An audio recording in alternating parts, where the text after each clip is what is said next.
Hey, this is Cheryl with your DORN Safety Minute. Thanksgiving is just a few weeks away.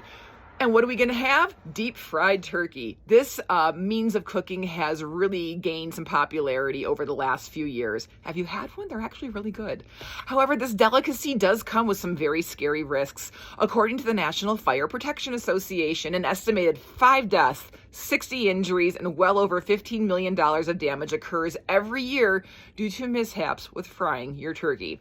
Your most typical dangers happen to be: need to know your smoke point of your oil.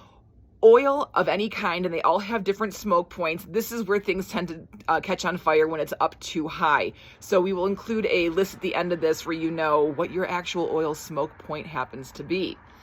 Avoiding extremely hot handles and lids. Fire's hot, obviously, and it heats up all the metal that's going on there. So you want to be sure you're handling your fryer parts with pot holders and avoiding any kind of serious burns. If you're going to roll the culinary dice on this and go this route to cook your bird this year, here are some things to keep in mind. Choose the correct location. Obviously, be outside. You want to avoid your garage or any place close to you or your neighbor's house. So be on a level surface and have a 10-foot clearance, not just around, but overhead as well. Stay away from overhangs, overhanging decks, pergolas, overhead tree branches, that kind of a thing. Make sure you have the right equipment. Your turkey fryer should be properly functioning with thermostat controls, and you should also have handy a fire extinguisher, a grease cover, safety goggles, long sleeve clothing, and heat-proof hand covers or some sort of mitt. Side note with the fire extinguisher, Class B flammable for liquids. You're going to know your oil smoke point, which we will include. You also want to make sure you do not overfill the fryer with oil. This is the number one way grease fires happen. The easiest way to determine what's the right height: place your turkey into the fryer, fill it with water to the point where it's just covering, remove the turkey, make note of what that water level is. Get rid of the water, fill it up with oil to that point, and that should be your perfect level.